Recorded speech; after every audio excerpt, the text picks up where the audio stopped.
뭐라고? 네가 내 다리를 고친다고? 꼬매가 지금 장난하니? 얼음장처럼 차가운 목소리가 저택 거실을 쩌렁하게 울렸어요. 휠체어에 앉은 50대 여성, 철의 여인이라 불리는 장 회장의 얼굴에는 기가 막히다는 표정이 역력했죠. 그녀의 앞에는 꾀죄죄한 옷차림의 7살 꼬마, 우주가 서 있었습니다. 아이는 장 회장의 서슬 퍼런 눈빛에도 아랑곳하지 않고 비쩍 마른 그녀의 다리를 손가락으로 가리키며 말했어요. 할머니 다리에서 검은 비가 와요. 너무 시끄러워요. 우주가 우산 씌워드릴게요. 검은 비?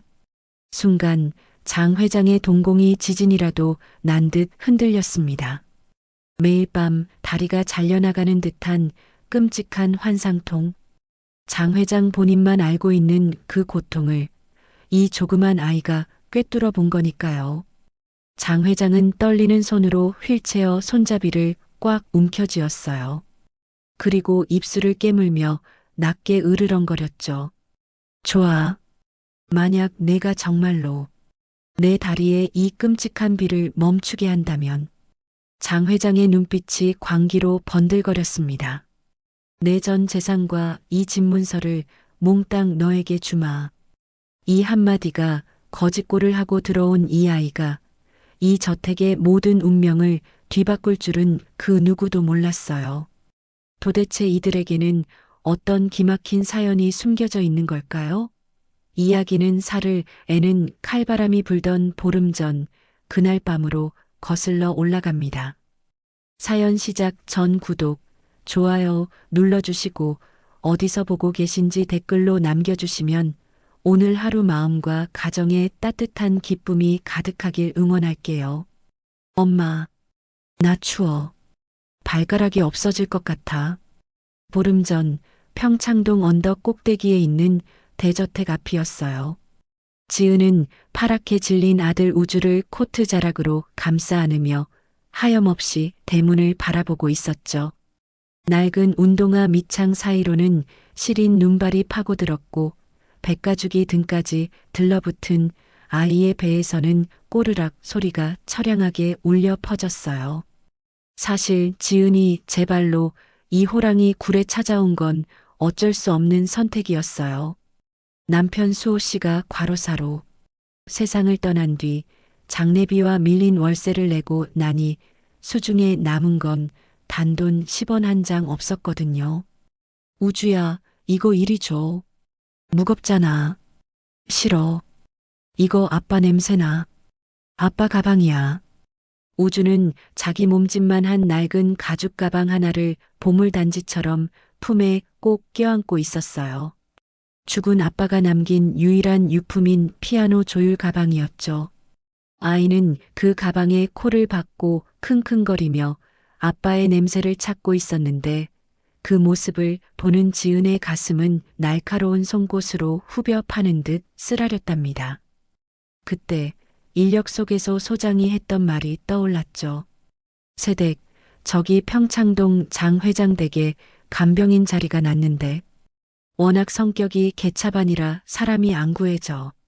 들어간 사람이 일주일도 못 버티고 도망쳐 나온다는 귀신 나오는 집이야. 대신 월급은 3배라는데 갈 수 있겠어? 귀신? 당장 내 새끼가 굶어 죽게 생겼는데 귀신이 대수겠어요? 지은은 입술을 깨물어 피를 내며 다짐했죠. 지옥불이라도 들어간다. 내 새끼 밥만 먹일 수 있다면. 기익. 녹슨 쇳소리와 함께 마침내 운명의 문이 열렸습니다. 안내를 받아들어선 저택 내부는 숨이 막힐 듯 고요했어요. 대리석 바닥은 먼지 한 톨 없이 반짝였지만 사람 사는 냄새 대신 코를 찌르는 소독약 냄새와 오래된 향 냄새만이 공기를 짓누르고 있었죠. 2층 거실 어둠 속에 휠체어 하나가 놓여 있었습니다. 그 위에 앉아있는 장 회장의 모습은 마치 말라비틀어진 고목나무 같았지만 눈빛만큼은 형형하게 빛나고 있었어요. 새로운 간병인 서지은입니다. 지은이 90도로 허리를 숙였지만 장 회장은 쳐다보지도 않았습니다. 그녀의 시선은 지은의 등 뒤에 숨어 있는 우주에게 꽂혔죠. 아이는 왜 데려왔나? 장 회장의 목소리는 쇠를 긁는 듯 차가웠어요. 지은은 바들바들 떨며 대답했죠. 죄송합니다. 아직 어려서 맡길 곳이 없어서. 됐다. 일만 제대로 하면 되니까. 장 회장은 귀찮다는 듯 손을 휘저었습니다. 하지만 그녀의 코끝이 찡그려지며 본심이 튀어나왔죠. 대신 내 눈에 띄게 하지 마. 내가 제일 싫어하는 게 냄새나는 거, 시끄러운 거야. 쥐새끼처럼 있는 듯 없는 듯 지내. 알겠어? 지은은 침을 꿀꺽 삼키며 고개를 끄덕였어요. 그 독설이 얼마나 가슴 아픈지. 하지만 이건 시작에 불과했습니다. 우주의 눈이 거실 한복판에 있는 하얀 천으로 덮인 피아노를 향하는 순간 진짜 비극의 서막이 오르고 있었으니까요. 네, 명심하겠습니다. 지은은 바닥에 머리를 쿵 찌우며 대답했어요. 장 회장의 서슬 퍼런 경고의 분위기는 살얼음판처럼 차가웠고 집사 김 실장은 빨리 나가라는 듯 지은에게 눈짓을 보냈죠. 그런데 그때였어요. 지은의 등 뒤에 숨죽여 있던 우주가 홀린 듯 장 회장 앞으로 한 발짝 다가서는 거예요. 우주야, 안 돼. 지은이 기겁하며 아이의 옷자락을 잡으려 했지만 우주의 시선은 이미 장 회장의 무릎 담요 아래 비쩍 마른 다리에 고정되어 있었답니다. 우주의 눈에는 보이고 있었던 거예요. 할머니의 다리를 휘감고 있는 시커먼 먹구름이 말이죠. 그 구름 속에서는 쉬지 않고 검은 비가 쏟아져 내리고 있었고 우주의 귓가에는 남들은 듣지 못하는 날카로운 비명소리가 들려왔어요. 삐, 삐. 그건 죽어버린 신경들이 지르는 고통의 주파수였죠. 우주는 저도 모르게 고사리 같은 손을 뻗으며 중얼거렸어요. 할머니, 다리가 너무 시끄러워요. 뭐라고? 검은 비가 와요. 쇠 긁는 소리가 나요. 많이 아프죠? 순간 장 회장의 미간이 험악하게 일그러졌습니다. 어디서 굴러먹던 꼬맹이가 감히 내 몸을 평가해? 도끼가 치솟은 장 회장은 휠체어 옆 탁자에 놓인 크리스털 물컵을 와락 집어들었어요. 이 건방진 게 어디서? 금방이라도 아이의 머리통을 향해 내던질 기세였죠. 지은은 잘못했습니다. 비명을 지르며 우주를 끌어안았어요. 그런데 던져져야 할 물컵이 허공에서 딱 멈췄습니다. 장 회장의 손이 부들부들 떨리고 있었거든요. 검은 비? 장 회장의 동공이 지진이라도 난 듯 흔들렸어요. 그건 그냥 하는 소리가 아니었거든요. 매일 밤 다리가 잘려나가는 듯한 끔찍한 환상통, 불에 타는 것 같고 벌레가 갉아먹는 것 같은 그 고통을 장 회장 본인은 속으로 검은 비가 뼈를 녹이는 것 같다고 표현하곤 했거든요. 누구에게도 말한 적 없는 그 감각을 난생 처음 보는 7살짜리 아이가 정확히 짚어낸 거예요. 너 지금 장 회장이 믿을 수 없다는 듯 입을 떼려는 찰나 김 실장이 황급히 뛰어들었습니다. 죄송합니다, 회장님. 제가 교육을 시키겠습니다. 이봐요, 뭐해요? 빨리 아이 데리고 나가지 않고. 김 실장이 지은의 팔을 거칠게 낚아챘어요. 지은은 우주를 짐짝처럼 품에 안고 도망치듯 뒷걸음질 쳤죠. 죄송합니다. 다시는 눈에 띄지 않게 하겠습니다. 멀어지는 모자의 뒷모습을 보며 장 회장은 들고 있던 물컵을 천천히 내려놓았어요. 하지만 컵을 잡은 손은 여전히 하얗게 질린 채 떨리고 있었답니다. 지은과 우주가 배정받은 곳은 저택의 가장 구석진 곳, 예전에는 보일러실 겸 창고로 쓰였던 지하방이었어요. 기익. 녹슨 철문을 열고 들어가자마자 코를 찌르는 건 퀴퀴하고 습한 곰팡이 냄새뿐이었죠. 햇빛 한 줌 들어오지 않는 먹통 같은 방. 바닥에는 냉기가 그대로 올라오는 얇은 장판 하나가 전부였고 구석에는 거미줄이 쳐져 있었어요. 여기서 지내시오. 밥은 밖에서 해결하고 회장님 호출 없으면 절대 위층으로 올라오지 마시오. 김 실장은 차갑게 쏘아붙이고는 쾅 문을 닫아버렸습니다. 감옥과 다를 바 없는 곳이었지만 지은에게는 이마저도 감지덕지였어요. 적어도 밖에서 얼어 죽지는 않을 테니까요. 우주야, 괜찮아? 안 다쳤어? 지은은 떨리는 손으로 아이의 얼굴을 감싸쥐었어요. 다행히 아이는 다친 곳은 없었지만 낯선 환경 때문인지 아빠의 낡은 조율 가방을 생명줄처럼 꼭 끌어안고 구석에 웅크리고 앉아 있었죠. 지은은 짐을 풀 힘도 없이 차가운 바닥에 주저앉았어요. 서러움이 파도처럼 밀려왔습니다. 남편이 살아있을 땐 비록 가난해도 웃음이 끊이지 않았는데 어쩌다 우리 모자가 이런 곰팡내 나는 지하방 신세가 되었을까요? 여보, 미안해. 내가 너무 무능해서. 우리 우주 이런 데서 재워서 정말 미안해. 지은은 품속에서 꼬깃꼬깃해진 남편의 증명사진을 꺼내들고 입을 틀어막은 채 꺽꺽거리며 울음을 삼켰어요. 행여나 우주가 깰까봐, 밖에서 누가 들을까봐 소리내어 울지도 못했죠. 하지만 우주는 잠들지 않았습니다. 엄마의 등 뒤에서 말똥말똥한 눈으로 천장을 바라보고 있었어요. 우주의 귀에는 들리고 있었거든요. 딩, 딩, 딩. 저 위층, 굳게 닫힌 거실 어딘가에서 들려오는 아주 미세하고 슬픈 울림. 그건 마치 누군가 갇혀서 울고 있는 듯한 낡은 피아노의 흐느낌이었습니다. 다음 날 아침이 밝았어요. 지은은 새벽같이 일어나 마당을 쓸고 아침 식사 준비를 돕기 위해 조심스럽게 거실로 올라왔죠. 우주도 엄마의 옷자락을 잡고 쫄래쫄래 따라 나왔습니다. 아침 햇살이 비치는 거실은 으리으리했지만 여전히 서늘한 기운이 감돌았어요. 그리고 그 거실 한복판에는 어제는 어두워서 제대로 보지 못했던 거대한 물건 하나가 놓여 있었습니다. 하얀 천으로 머리부터 발끝까지 꽁꽁 싸매져 있는 기괴한 형상.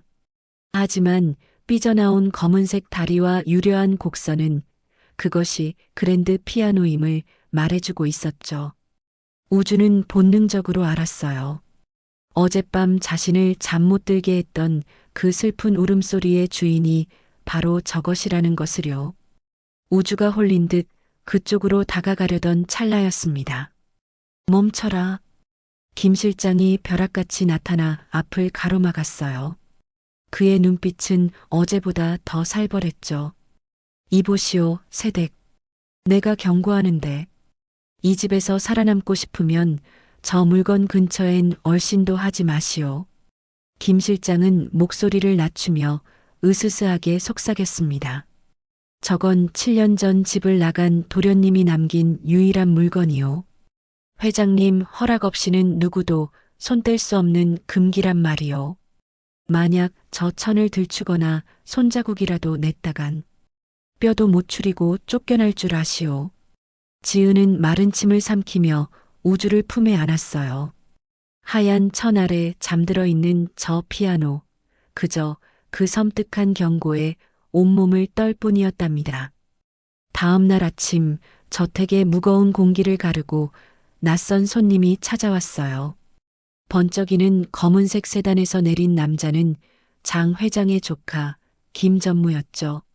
머리는 기름을 발라 빗어 넘겼고 몸에는 비싼 명품 정장을 휘감고 있었지만 그에게서 풍기는 비릿한 냄새는 감출 수가 없었답니다. 그건 바로 돈 냄새를 쫓는 하이에나의 악취였으니까요. 아, 자네가 이번에 새로 온 간병인인가? 김 전무가 지은을 위아래로 훑어보며 입꼬리를 비죽 올렸어요. 마치 시장통에 생선을 고르듯 무례한 시선이었죠. 네, 서지은이라고 합니다. 잘 부탁드립니다. 잘 부탁은 무슨, 애 하나 달고 왔다며? 쯧쯧. 김 전무는 혀를 차더니 품 안에서 두툼한 돈봉투 하나를 꺼내 지은의 앞치마 주머니에 툭 찔러 넣었어요. 마치 거린에게 적선하듯 성의 없는 손길이었죠. 이게 무슨 위로금이라고 생각해. 이 집에서 버티기 쉽지 않을 테니. 지은이 당황해서 봉투를 꺼내려 하자 김 전무가 한 걸음 바짝 다가와 뱀처럼 차가운 목소리로 속삭였어요. 아줌마, 너무 열심히 하지 마. 적당히 비위나 맞추다가 노인네 갈 때 되면 조용히 보내드리면 돼. 괜히 정 붙이고 살려내려고 애쓰지 말고. 알겠어? 지은의 등골이 서늘해졌습니다. 그 말은 명백했거든요. 장 회장이 빨리 죽기를 바란다는 악마의 저주였으니까요. 김 전무의 눈은 이미 저택의 기둥과 장 회장의 유산을 계산하느라 탐욕으로 번들거리고 있었답니다. 뭐하고 서 있어? 비켜. 김 전무는 지은을 어깨로 툭 치고 지나가며 거실 소파에 앉아있는 장 회장을 향해 언제 그랬냐는 듯 가증스러운 미소를 지어 보였어요. 이모님, 안색이 좀 좋아지셨네요? 제가 몸에 좋은 녹용을 좀 구해왔는데 말입니다. 지은은 앞치마 주머니에 꽂힌 돈 봉투가 마치 시뻘건 불덩이처럼 느껴져 가슴을 움켜쥐고 한참을 떨었어요. 이 집은 겉만 화려했지 속은 썩어 문드러진 지옥이나 다름없었답니다. 그날 오후 장 회장은 김 전무가 다녀간 뒤 기분이 몹시 좋지 않았어요. 조카라는 작자가 겉으로만 효도하는 척할 뿐 속으로는 유산을 노리고 있다는 걸 그 눈치 빠른 어른 마녀가 모를 리 없었으니까요. 그런데 장 회장의 심기를 건드리는 일이 또 벌어졌어요. 귀 아파. 시끄러워. 우주가 거실 한복판, 그 금지된 피아노 주변을 맴돌며 괴로워하고 있었던 거예요. 어른들의 귀에는 아무 소리도 들리지 않는데 우주는 양손으로 귀를 막고 몸을 비틀고 있었죠. 지잉, 지잉. 하얀 천 아래 덮인 피아노 현들이 습기를 머금고 미세하게 늘어지면서 내는 불협화음. 보통 사람에게는 절대 들릴 수 없는 그 미세한 소리. 절대음감을 가진 우주에게는 그 미세한 틀어짐이 마치 칠판을 손톱으로 긁는 소음처럼 끔찍한 고통으로 들려왔던 겁니다. 우주야, 왜 그래? 어디 아파? 지은이 놀라서 달려왔지만 우주는 피아노를 가리키며 울상을 지었어요. 저기서 우는 소리가 나. 줄이 엉켰어. 너무 시끄러워. 그 꼴을 지켜보던 장 회장의 분노가 폭발했습니다. 죽은 아들의 유품인 피아노 근처를 얼쩡거리는 것도 모자라 재수 없는 소리를 해대니 참을 수가 없었던 거죠. 저게 또 왜 저러나? 김 실장. 장 회장의 벼락 같은 고함에 김 실장이 달려왔어요. 죄송합니다, 회장님. 아이가 잠시 눈을 뗀 사이에. 재수없게 어디서 미친 짓이야. 내 아들 물건 근처에 얼씬도 하지 말라고 했지. 장 회장은 지팡이를 들어 허공을 휘둘렀어요. 치워. 당장 내 눈앞에서 치우란 말이야. 저 꼴도 보기 싫은 것들. 지은은 우주를 와락 끌어안고 바닥에 납작 엎드렸어요. 죄송합니다. 우주야, 이리 와. 엄마랑 가자. 응? 지은이 우주를 데리고 지하방으로 도망치듯 사라졌지만 장 회장의 가쁜 숨은 좀처럼 가라앉지 않았어요. 아니, 그것은 분노라기보다는 두려움에 가까웠죠. 7년 전 피아노를 치던 아들을 매몰차게 내쫓았던 그날의 기억이 저 아이 때문에 자꾸만 되살아나고 있었기 때문입니다. 그날 밤 하늘이 뚫린 듯 억수 같은 비가 쏟아졌어요. 우르릉 쾅. 거대한 천둥 소리가 저택을 뒤흔들자 장 회장의 침실에서는 지옥도가 펼쳐졌습니다. 아, 아, 짐승의 울부짖음 같은 비명소리가 터져나왔어요. 장 회장은 침대 위에서 식은땀을 비오듯 쏟으며 자신의 마비된 다리를 쥐어뜯고 있었죠. 환상통이었죠. 뇌졸중으로 신경이 끊어진 다리지만 뇌는 여전히 그 다리가 불에 타는 듯한 혹은 톱으로 썰리는 듯한 고통을 만들어내는 끔찍한 형벌. 비가 오는 날이면 그 고통은 배가 되어 장 회장을 괴롭혔답니다. 약 가져와. 아니, 다 필요 없어.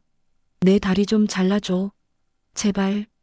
장 회장은 자신의 허벅지를 손톱으로 벅벅 긁어대며 절규했어요. 이미 붉은 피멍이 들고 살같이 벗겨져 피가 맺혔지만 뼈를 깎는 고통은 멈추지 않았죠. 회장님, 진정하세요. 약 드셨잖아요. 지은이 달려들어 장 회장의 손을 붙잡았지만 고통에 미친 노인의 힘을 당해낼 재간이 없었어요. 장 회장은 지은을 밀쳐내며 짐승처럼 울부짖었죠. 꺼져. 다 꺼져. 이 지긋지긋한 다리. 누가 좀 잘라내란 말이야. 아파. 너무 아파서 죽을 것 같아. 번쩍이는 번개 불빛 아래 고통에 몸부림치는 장 회장의 모습은 대한민국 재계 서열 1위의 회장이 아니었어요. 그저 자식을 버린 죗값을 치르고 있는 가여운 늙은이일 뿐이었죠. 지은은 구석에 주저앉아 벌벌 떨며 그 참혹한 광경을 지켜볼 수밖에 없었습니다. 아무것도 해줄 수 없는 자신의 무력함에 눈물만 흘리면서 말이죠. 어떻게, 회장님, 제발 진정하세요. 남이라도 차마 눈뜨고 볼 수 없는 처참한 광경에 지은은 입을 틀어막고 숨죽여 울 수밖에 없었어요. 그때였습니다. 열린 문틈 사이로 작은 그림자 하나가 스르르 들어온 것은 우주였어요. 아빠의 낡은 조율 가방을 든 아이가 지옥불 속으로 걸어 들어오고 있었답니다. 할머니, 줄이 너무 팽팽해요. 뚝 끊어질 것 같아요. 지옥 같은 비명소리가 가득하던 침실에 불쑥 어린아이의 목소리가 끼어들었어요. 고통에 몸부림치며 자신의 허벅지를 쥐어뜯던 장 회장의 동작이 멈칫했죠. 우주야. 안 돼.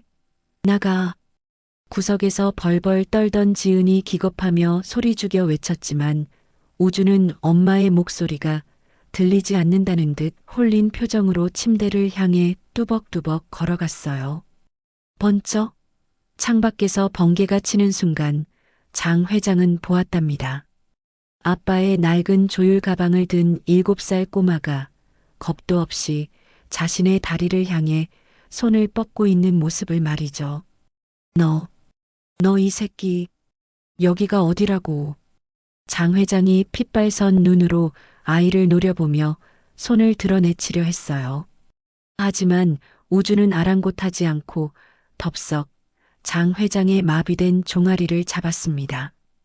그 손길이 어찌나 당돌하고도 침착하던지 장 회장은 순간 숨을 멈추고 말았죠. 시끄러워. 검은 비가 너무 많이 와. 우주가 고개를 갸웃거리며 중얼거렸어요.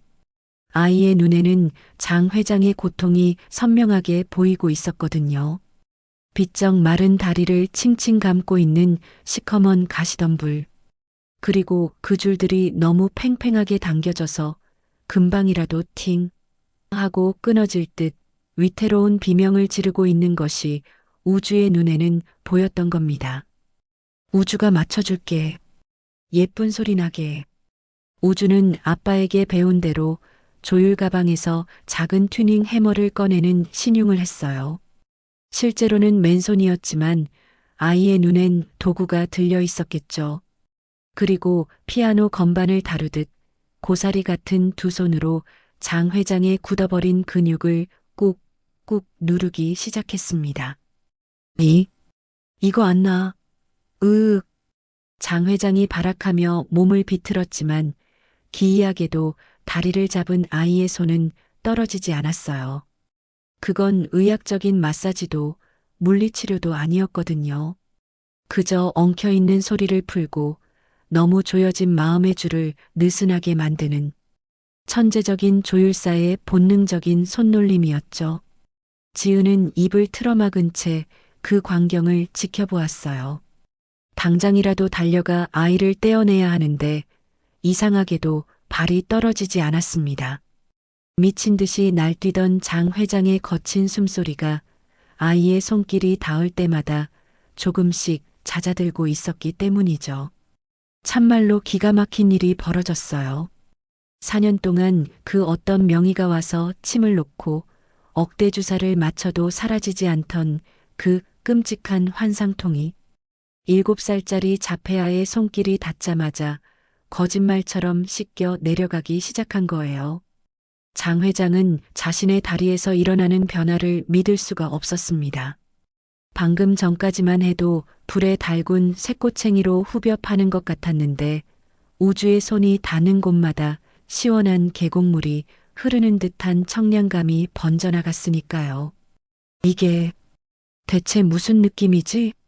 수천 마리의 붉은 개미가 물어뜯던 감각이 부드러운 솜니부를 덮은 듯 포근하게 변해가는 기적. 그건 단순한 통증 완화가 아니었어요. 뼛속 깊이 박혀있던 도끼가 빠져나가는 느낌이었죠.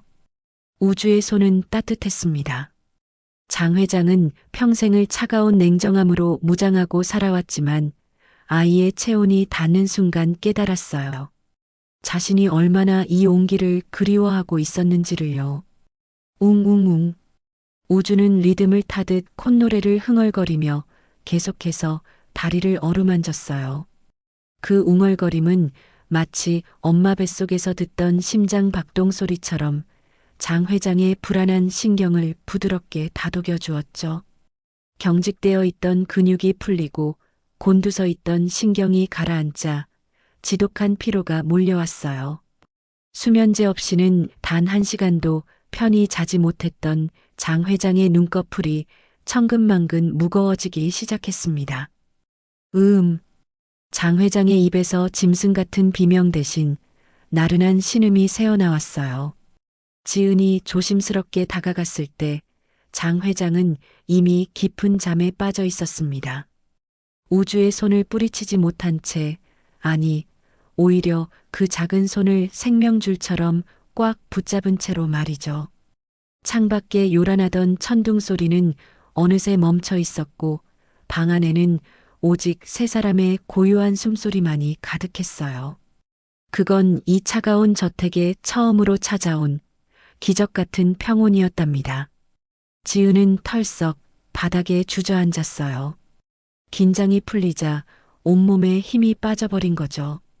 잠든 장 회장의 얼굴은 놀라울 정도로 편안해 보였습니다. 도끼가 빠진 노인의 얼굴은 저렇게 순한 것이었는데 지은은 잠든 우주를 조심스럽게 안아들었어요. 혹시라도 장 회장이 깰까봐 도둑고양이처럼 살금살금 방을 빠져나왔죠. 짹짹. 다음 날 아침 창틈으로 스며든 햇살이 장 회장의 눈꺼풀을 간지럽혔어요. 장 회장은 번쩍 눈을 떴습니다. 그리고 습관처럼 미간을 찌푸리며 자신의 다리를 내려다보았죠. 원래대로라면 아침마다 찾아오는 묵직한 통증과 뻣뻣함이 있어야 했거든요. 그런데 없었습니다. 마치 솜털처럼 가벼웠어요. 머리가 이토록 맑았던 적이 언제였던가요? 지난밤의 일이 꿈인지 생시인지 분간이 가지 않을 정도로 개운했습니다. 장 회장은 멍하니 자신의 무릎을 만져보았어요. 어젯밤 그 조그만 손이 꾹꾹 눌러주던 그 자리에 여전히 따뜻한 온기가 남아있는 것만 같았습니다. 그 꼬맹이 대체 뭐지? 장 회장의 눈빛이 미세하게 흔들렸어요.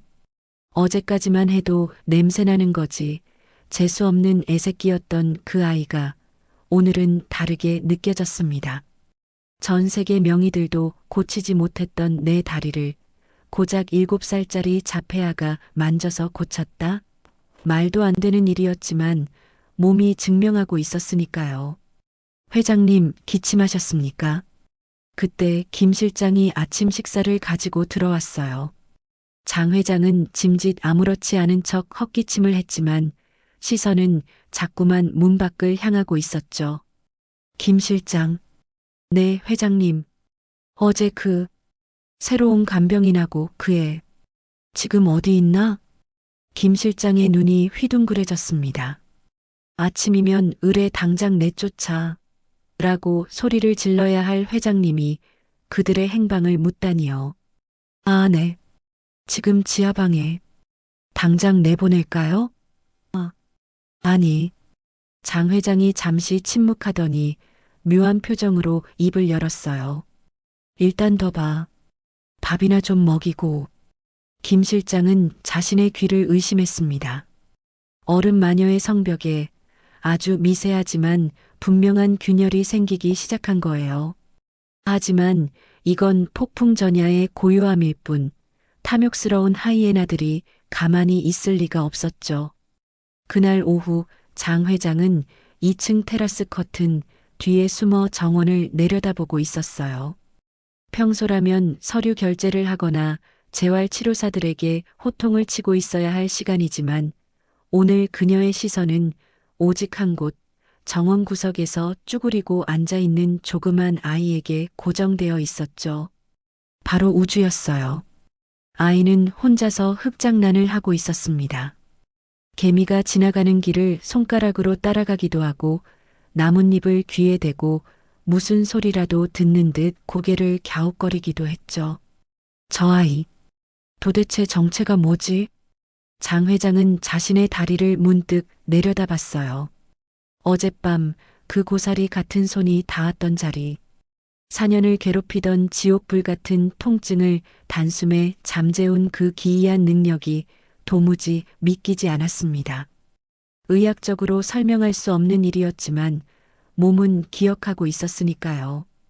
그때였어요. 창문을 조금 열어둔 탓에 바람을 타고 아이의 흥얼거리는 소리가 희미하게 들려왔습니다. 별이 자네 달도 자네. 가사도 없는 단순한 멜로디. 그런데 그 소리가 장 회장의 귓가에 닿는 순간 심장이 쿵 하고 내려앉는 것만 같았어요. 어디서 들어본 노래일까요? 기억이 날 듯 말 듯 안개 속에 가려진 기억의 파편이 머릿속을 스치고 지나갔습니다. 이상하게도 그 멜로디를 듣고 있으니 가슴 한구석이 찌릿하며 눈시울이 뜨거워졌어요. 평생 피도 눈물도 없이 살아온 어른 마녀의 가슴에 원인을 알 수 없는 슬픔이 파도처럼 밀려온 거죠. 이상해. 장 회장은 가슴을 움켜쥐었어요. 저 꼬질꼬질한 아이를 보고 있으면 왜 자꾸만 7년 전에 내쫓은 아들의 뒷모습이 겹쳐 보이는 걸까요? 왜 저 아이의 흥얼거림이 죽은 아들이 피아노를 칠 때 짓던 그 쓸쓸한 표정을 떠올리게 하는 걸까요? 장 회장은 혼란스러운 듯 고개를 세차게 저었습니다. 하지만 시선은 차마 아이에게서 떼지 못한 채 오래도록 그 자리에 못 박혀 있었죠. 하지만 그 평화로운 풍경을 지켜보는 눈은 하나가 아니었어요. 저택 보안실 모니터 앞 조카 김 전무의 눈빛이 이글거리고 있었답니다. 이거 봐라. 노인네가 아주 푹 빠졌네, 빠졌어. CCTV 화면 속 우주를 훔쳐보는 장 회장의 표정은 김 전무가 난생 처음 보는 것이었어요. 도끼 빠진 눈, 무언가 그리워하는 듯한 아련한 표정. 그건 김 전무에게 적신호나 다름없었죠. 이대로 두면 안 돼. 저 거지들이 회장 마음을 홀려서 유산이라도 챙기면 내 몫은 없어지잖아. 김 전무는 손톱을 물어뜯으며 초조하게 방안을 서성였습니다. 장 회장이 죽기만을 기다려온 지난 4년. 이제 거의 다 왔다고 생각했는데 어디서 굴러먹던 듣보잡들이 나타나 판을 깨려 하고 있었거든요. 내쫓아야 해. 아주 더럽고 추잡한 죄목을 씌워서 김 전무의 입가에 비릿한 미소가 번졌어요. 그는 품 안에서 작은 벨벳 케이스를 꺼냈습니다. 장 회장이 가장 아끼는 시가 3억 원짜리 물방울 다이아몬드 반지였죠. 김 전무는 주위를 살피더니 가정부들이 청소하느라 자리를 비운 틈을 타 주방으로 스며들었습니다. 그리고 구석에 놓인 지은의 낡은 가방을 열었어요. 거지 주제에 감히 재벌가에 발을 들여 주제를 알게 해주지. 김 전무는 지은의 가방 깊숙한 곳, 속옷 뭉치 사이에 반지를 쑤셔 넣었어요. 누가 봐도 훔쳐서 숨긴 모양새였죠. 어디 한번 당해봐라. 도둑년으로 몰려서 개처럼 끌려나가는 꼴을 내 두 눈으로 똑똑히 봐줄 테니. 김 전무는 콧노래를 흥얼거리며 주방을 빠져나왔어요. 그의 뒤로 아무것도 모른 채 열심히 마당을 쓸고 있는 지은의 모습이 창문 너머로 보였습니다. 참으로 잔인하고도 비열한 덫이 놓인 거죠. 저녁 식사 시간이 됐어요. 평소처럼 고요하고 적막한 식사 자리였지만 공기 중에는 터지기 일보 직전의 긴장감이 감돌고 있었답니다. 회장님, 식사 입에 맞으십니까? 김 전무가 너스레를 떨며 장 회장의 눈치를 살폈어요. 장 회장은 대답 대신 묵묵히 숟가락만 움직였죠. 지은은 식탁 옆에서 시중을 들며 혹시라도 실수를 할까봐 숨소리조차 내지 않고 있었습니다. 우주는 주방 구석에 쭈그리고 앉아 남은 누룽지를 긁어먹고 있었고요. 그때였어요. 식사를 마친 장 회장이 습관처럼 자신의 약지 손가락을 만지작거리다가 미간을 확 찌푸렸습니다. 없어. 네. 회장님, 무엇이? 반지. 내 물방울 다이아 반지 말이야. 아까 씻기 전까지만 해도 여기 뒀는데. 장 회장이 탁자를 쾅 내리치며 소리쳤어요. 순식간에 식당 안이 얼어붙었죠.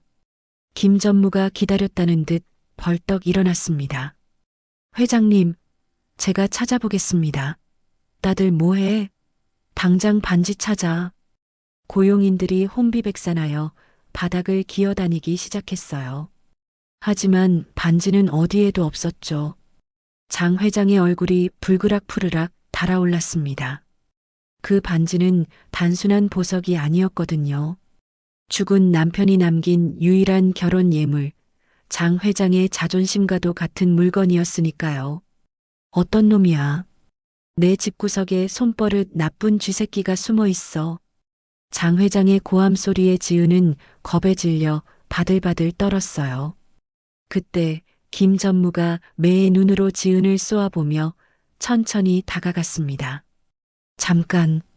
그러고 보니 오늘 외부인이 들어왔죠? 김 전무의 손가락이 정확하게 지은을 가리켰어요. 아무래도 짐 검사를 좀 해봐야겠습니다. 가장 의심스러운 사람부터 말이죠. 지은의 얼굴이 하얗게 질렸습니다. 폭풍전야.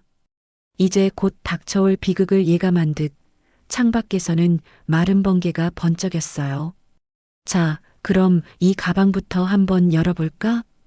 김 전무는 먹잇감을 앞에 둔 맹수처럼 번들거리는 눈으로 지은의 낡은 보스턴백을 낚아챘어요. 지은은 핏기가 싹 가신 얼굴로 다급하게 외쳤죠. 전 정말 아닙니다. 맹세코 손 뗀 적 없어요. 말이 많네. 털어보면 나오겠지. 지퍼가 열리고 김 전무는 가방을 거꾸로 들어 바닥에 탈탈 털었어요. 낡은 속옷, 보풀이 인 양말, 그리고 꼬질꼬질한 수건 몇 장이 우수수 쏟아져 나왔습니다. 가난한 살림살이가 적나라하게 드러나는 순간이었죠. 툭! 그때 옷가지 사이에서 무언가가 툭 하고 떨어져 굴러나왔어요. 영롱하게 빛나는 물방울 다이아몬드 반지였습니다. 이것 봐라. 아니라고 발뺌하더니 이게 뭐지? 김 전무가 반지를 집어들고 흔들며 비릿한 미소를 지었어요. 순간 식당 안에는 찬물을 끼얹은 듯 정적이 흘렀죠. 이게 왜? 지은은 망치로 머리를 얻어맞은 듯 멍해졌어요. 분명히 자신의 가방에서 나왔지만 맹세코 넣은 적이 없는 물건이었으니까요. 그때 장 회장의 분노가 폭발했습니다. 감히 내 집에서 도둑질을 해? 장 회장의 얼굴이 시뻘개지며 목에 핏대가 섰어요. 지은에게 조금씩 마음을 열어가던 찰나에 닥친 배신감은 그만큼 더 컸던 거죠. 내가 너희 모자를 걷어주고 먹여주고 재워줬는데 은혜를 원수로 갚아? 당장 경찰 불러. 당장?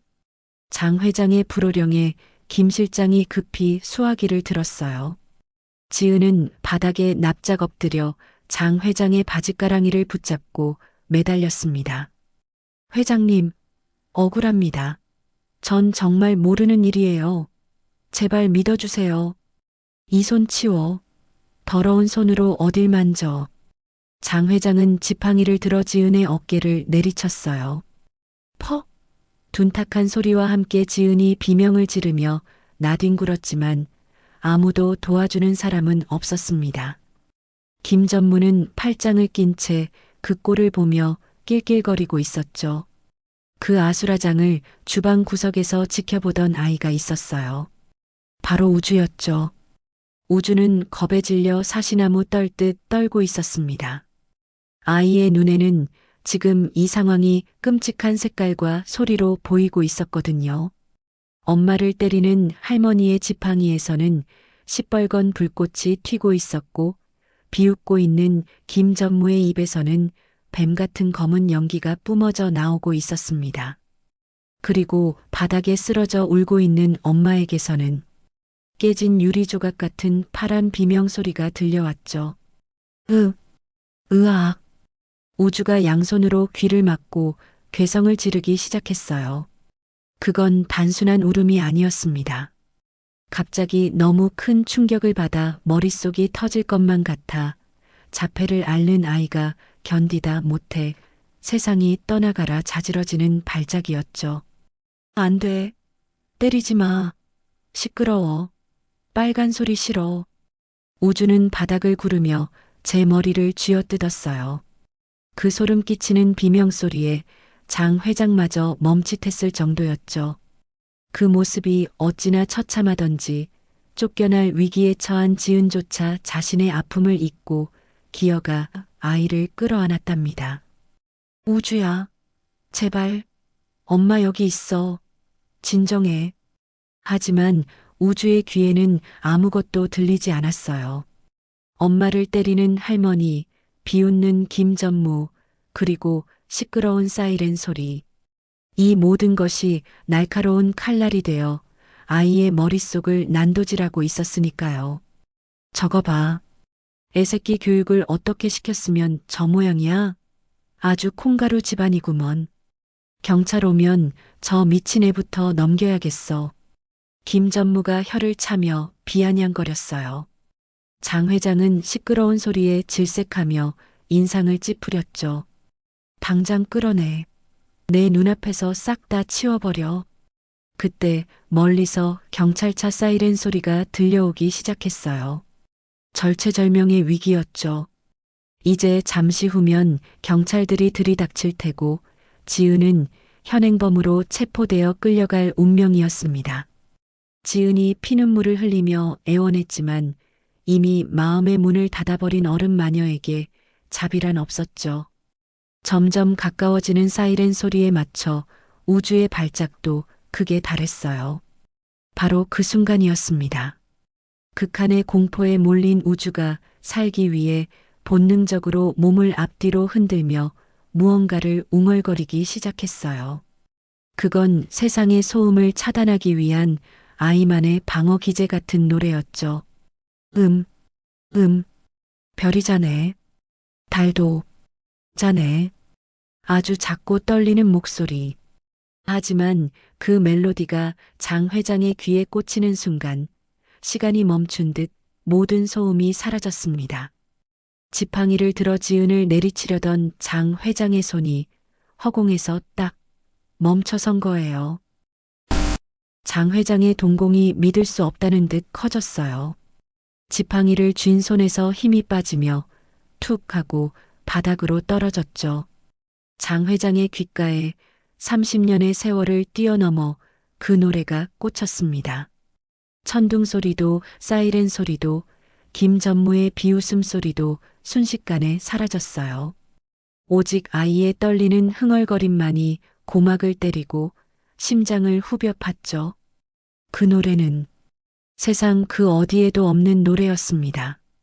악보도 없고 가사도 장 회장이 즉흥적으로 붙였던 30년 전 어린 아들 수호를 재울 때마다 불러주던 둘만의 비밀 자장가였으니까요.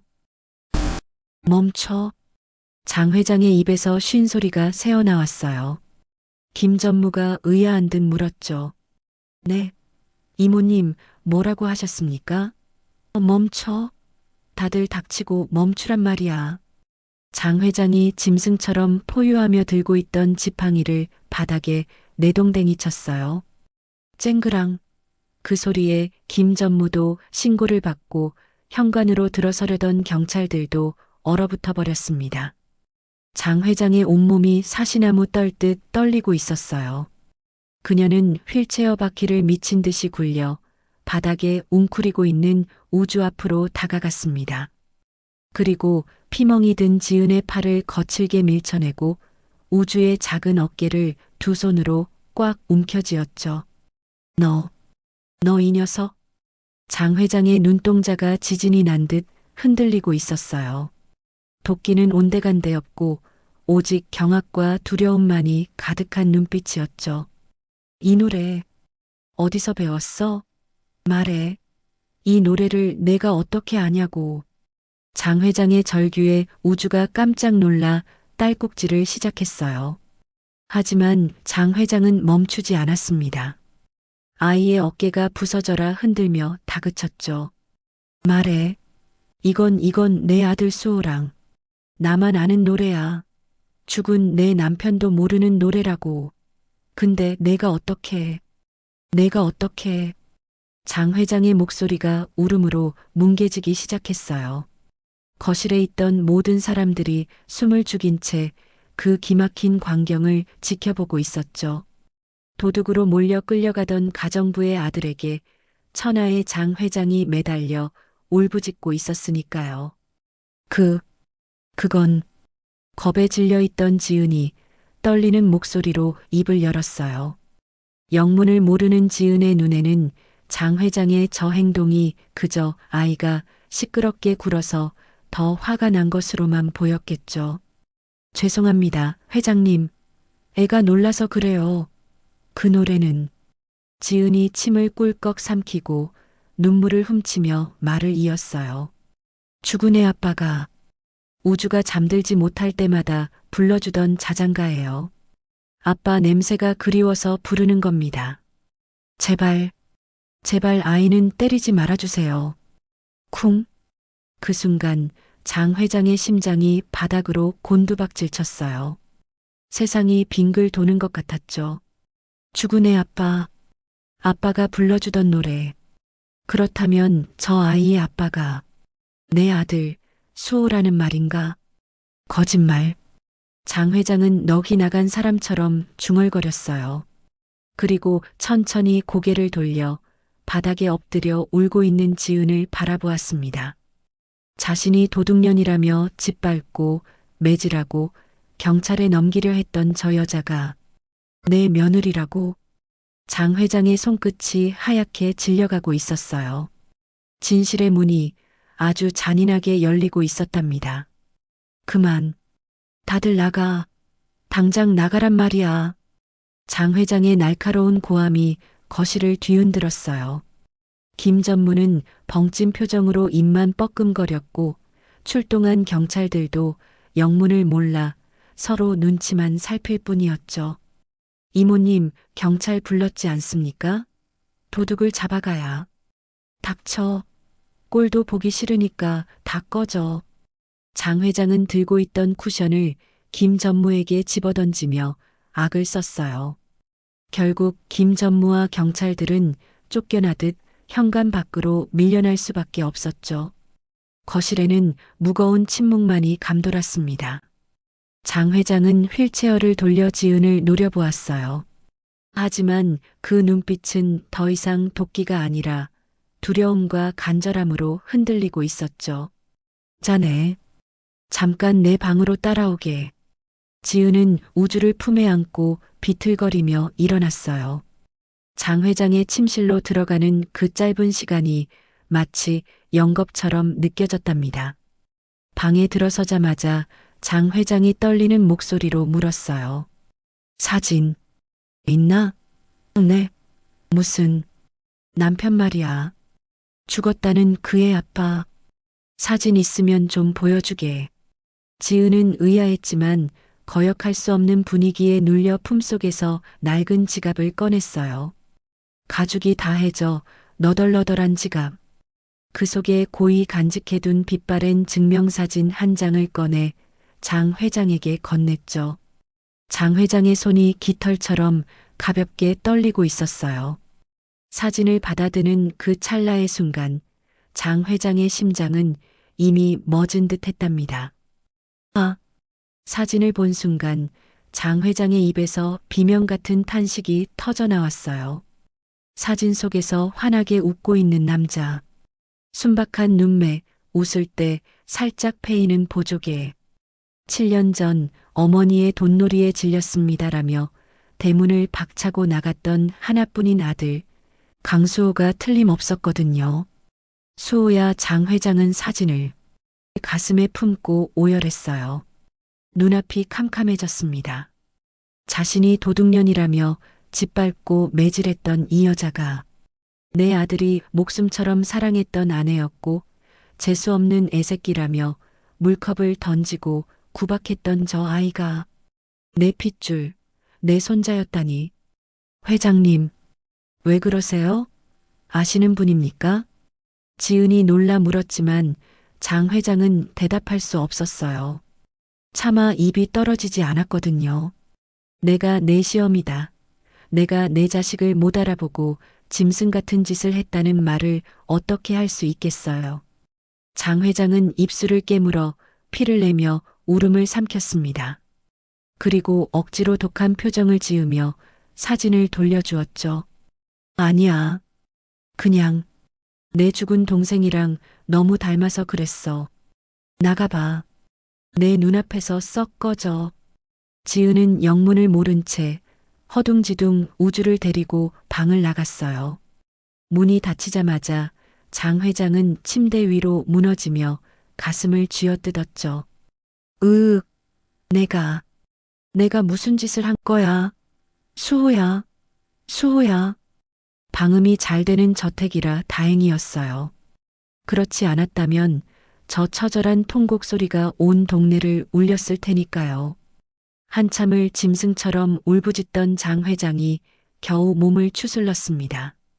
눈은 퉁퉁 부어 있었지만 그 눈빛만큼은 다시 예전의 철의 여인으로 돌아와 있었어요. 아니, 예전보다 더 서늘하고 무서운 빛이 감돌고 있었죠. 김 실장, 들어오라고 해. 인터폰 너머로 낮게 깔린 목소리에 문 밖에 대기하고 있던 김 실장이 조심스럽게 들어왔어요. 부르셨습니까, 회장님? 문 잠가. 김 실장이 문을 잠그자 장 회장은 서랍에서 무언가를 꺼내 던졌습니다. 방금 전까지 가슴에 품고 울었던 아들의 또 다른 사진, 7년 전 가출하기 전의 모습이 담긴 액자였죠. 당장 알아봐. 네, 서지은. 저 여자 남편 강수호에 대해서 샅샅이 뒤져. 어떻게 살았는지, 어디서 살았는지. 장 회장의 목소리가 파르르 떨렸어요. 그리고 왜 죽었는지 하나도 빼놓지 말고 알아와. 내 아들이 도대체 왜 죽어야 했는지. 김 실장의 눈이 휘둥그레졌습니다. 7년 동안 금기어였던 이름 강수호 회장님이 드디어 침묵을 깬 거예요. 그리고 김 실장, 네 회장님, 이건 자네랑 나만 아는 비밀이야. 만약 새어나가면 자네 목숨도 장담 못해. 특히 김 전무 그놈 귀에 들어가면 가만 안 둬. 서슬퍼런 경고에 김 실장은 마른 침을 삼키며 고개를 숙였어요. 장 회장의 주먹 쥔 손에서 피가 배어 나오고 있었습니다. 이제 곧 밝혀질 잔인한 진실.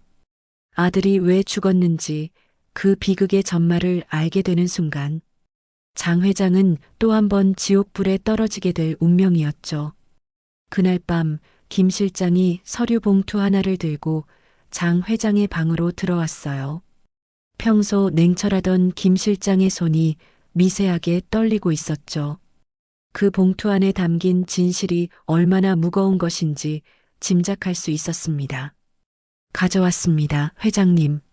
장 회장은 휠체어를 돌려 봉투를 낚아채듯 받아들었어요. 심장이 터질 듯이 뛰었습니다. 봉투를 뜯는 손가락 끝이 하얗게 질려 있었죠. 슥. 봉투 안에서 나온 건 몇 장의 사진과 빽빽하게 적힌 조사보고서였어요. 가장 먼저 눈에 들어온 건 낡은 오토바이 옆에서 헬멧을 쓰고 웃고 있는 아들 수호의 사진이었습니다. 이게 다 뭐냐? 도련님께서 지난 7년간 살아오신 행적입니다. 김 실장은 고개를 들지 못한 채 보고를 시작했어요. 도련님은 집을 나가신 후 이름을 바꾸고 지방 소도시에서 피아노 조율사로 일하셨습니다. 수입이 넉넉지 않아 밤에는 배달 일을 하셨고요. 장 회장의 눈가가 파르르 떨렸습니다. 대한민국 재계 1위 기업의 후계자가 고작 몇 푼 벌겠다고 밤거리를 달렸다니. 그리고 한 달 전 사고는 김 실장이 목이 메는 듯 잠시 말을 멈췄어요. 부인. 아니, 서지은 씨가 과로로 쓰러져 수술비가 급하게 필요했다고 합니다. 도련님은 병원비를 마련하기 위해 폭우가 쏟아지던 날 무리하게 배달을 나갔다가 빗길에 미끄러진 트럭을 피하지 못하고 털썩? 장 회장의 손에서 서류가 힘없이 바닥으로 떨어졌어요. 종이 위로 적힌 사망 원인, 다발성 장기 부전 및 과다 출혈. 그 끔찍한 글자들이 장 회장의 눈을 찔러왔습니다. 그리고 유품에서 발견된 일기장 사본입니다. 김 실장이 마지막으로 내민 종이에는 아들의 빗뚤뱉뚤한 글씨가 적혀 있었어요. 어머니가 보고 싶다. 하지만 돌아갈 수 없다. 어머니가 알면 지은이랑 우주를 뺏어갈 테니까.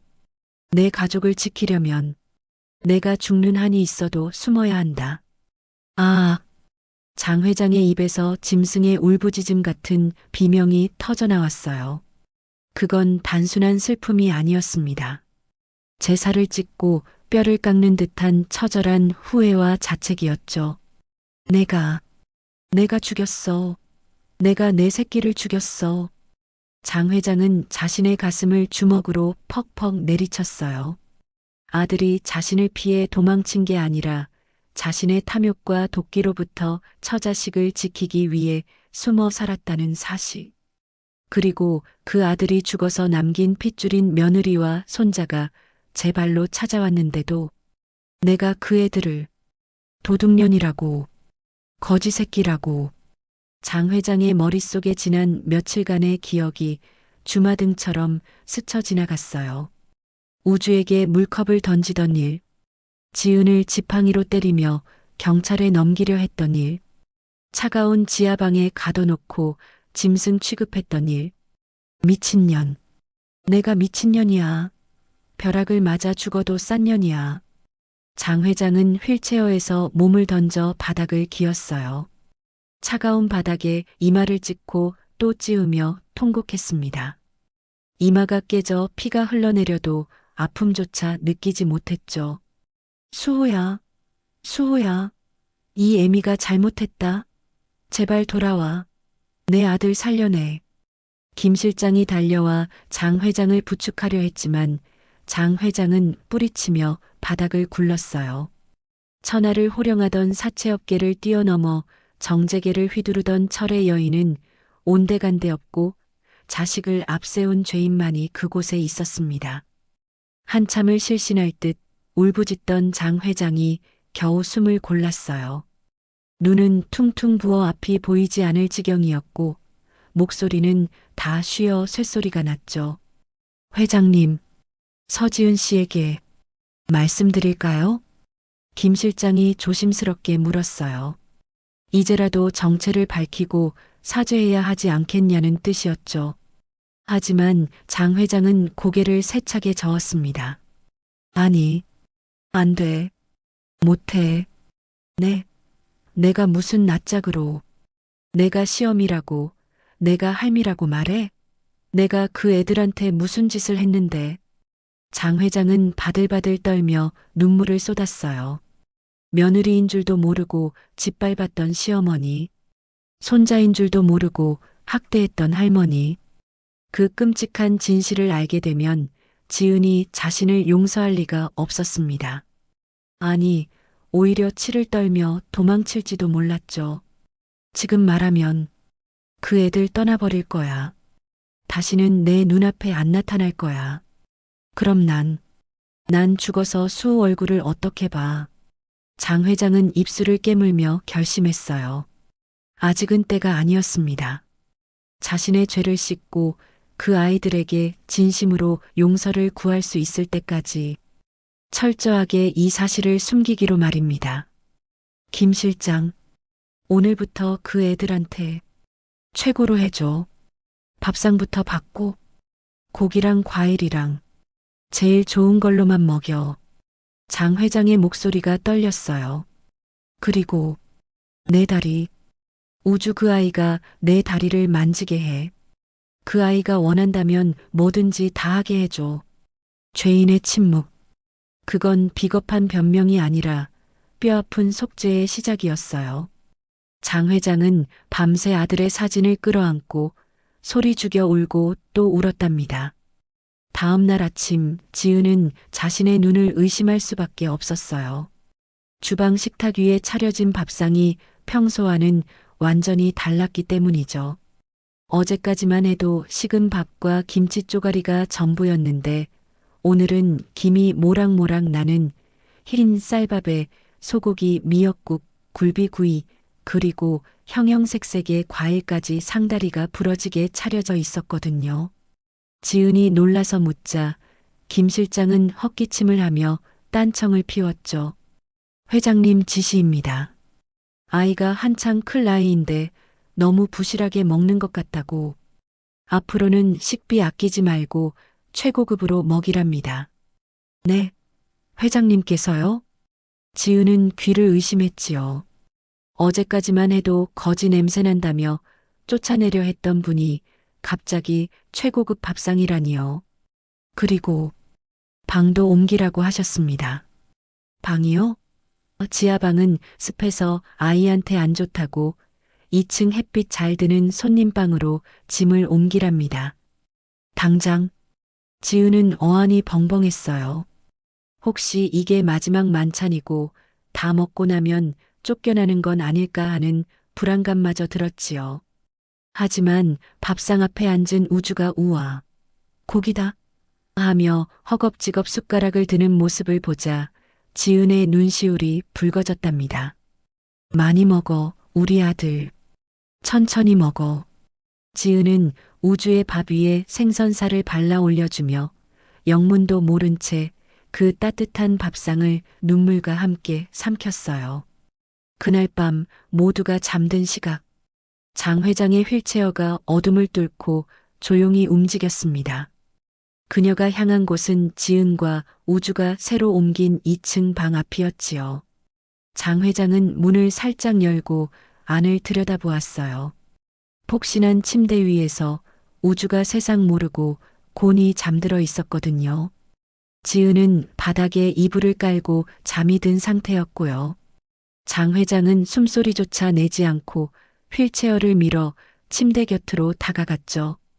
달빛 아래 드러난 우주의 얼굴. 아들을 쏙 빼닮은 그 얼굴을 보자 장 회장의 가슴이 미어지는 것만 같았어요. 우주야. 장 회장은 떨리는 손을 뻗어 잠든 손자의 볼을 조심스럽게 쓰다듬었죠. 거칠거칠한 아이의 피부가 손끝에 닿는 순간 장 회장의 눈에서 뜨거운 눈물이 주르륵 흘러내렸답니다. 미안하다. 할미가 미안해. 정말 미안해. 장 회장은 우주의 작은 손을 잡아 자신의 얼굴에 비비며 소리 죽여 오열했어요. 이 손이 내 다리를 주물러 주었는데, 이 고사리 같은 손으로 나를 위로해 주었는데, 나는 이 아이에게 물컵을 던지고 냄새난다고 구박을 했구나. 할미가 괴물이라서 내 새끼도 못 알아보고 짐승짓을 했어. 용서해라. 제발 용서해다오. 장 회장은 잠든 아이에게 수천 번, 수만 번 속죄의 말을 속삭였어요. 비록 아이는 듣지 못할지라도 하늘에 있는 아들 수호는 보고 있을 테니까요. 그때 잠결에 뒤척이던 우주가 장 회장의 손가락을 꼭 움켜쥐었지 뭐예요? 마치 괜찮아요.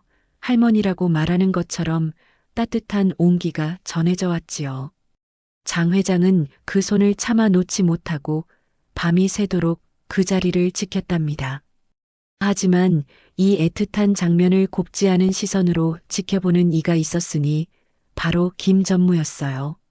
그는 복도 구석에 숨어 장 회장이 우주의 방에서 나오는 모습을 목격하고 말았지요. 이거 냄새가 나는데? 김전무의 눈이 뱀처럼 가늘어졌어요. 갑자기 밥상이 달라지고 방을 옮겨주고 밤마다 몰래 찾아가 눈물을 훔친다. 단순히 아이가 귀여워서라기엔 도가 지나쳤거든요. 혹시 저것들이 진짜 핏줄이라도 되는 거 아냐? 김전무의 머릿속에서 불길한 퍼즐이 맞춰지기 시작했죠. 만약 저 아이가 장 회장의 숨겨진 손자라면? 그럼 유산은? 회사는? 내 몫은? 안 돼.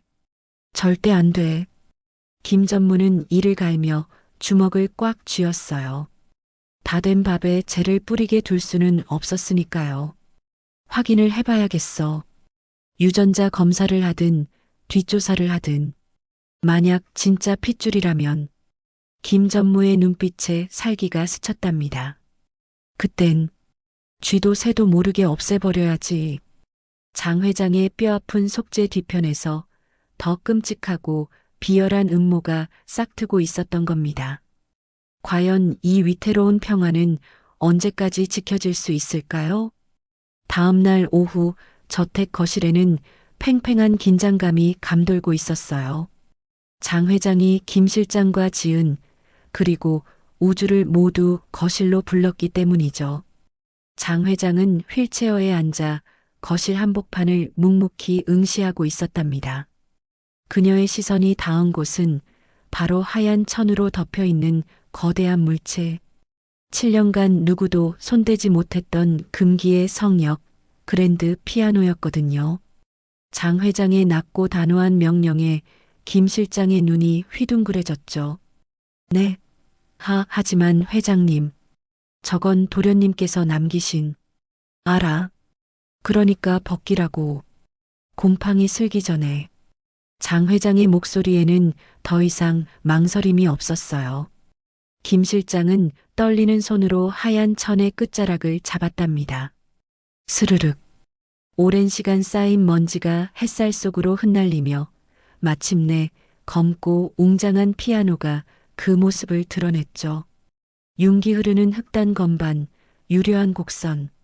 마치 7년 전 주인을 기다리듯 고고한 자태였답니다. 지은은 입을 틀어막았어요. 평생 가난하게 살다간 남편이 꿈속에서나 그리던 그 비싼 피아노가 바로 눈앞에 있었으니까요. 하지만 누구보다 격하게 반응한 건 우주였죠. 아이는 홀린 듯 피아노 앞으로 다가갔어요. 우주야. 장 회장이 부드러운 목소리로 손자를 불렀답니다. 저거 한번 만져볼래? 지은과 김 실장이 동시에 숨을 들이켰어요. 감히 누구도 손댈 수 없었던 물건을 장 회장이 직접 허락한 거였으니까요. 우주는 뒤를 돌아보며 엄마의 눈치를 살폈죠. 지은이 끄덕여주자 우주는 피아노 의자에 엉덩이를 걸치고 앉았어요. 작은 아이에게는 너무나 커다란 피아노. 하지만 건반 위에 손을 올리는 그 순간만큼은 아이의 눈빛이 어른처럼 진지하게 빛나고 있었답니다. 딩! 우주의 검지손가락이 조심스럽게 건반 하나를 눌렀어요. 맑고 영롱한 소리가 거실의 정막을 깨고 울려 퍼졌죠. 처음에는 서툰 듯 띄엄띄엄 건반을 누르던 우주가 고개를 갸웃거리더니 이내 양손을 건반 위에 올렸답니다. 그리고 기적이 시작됐어요. 우주의 열 손가락이 건반 위를 미끄러지듯 춤추기 시작했죠. 흘러나온 곡은 쇼팽의 녹턴.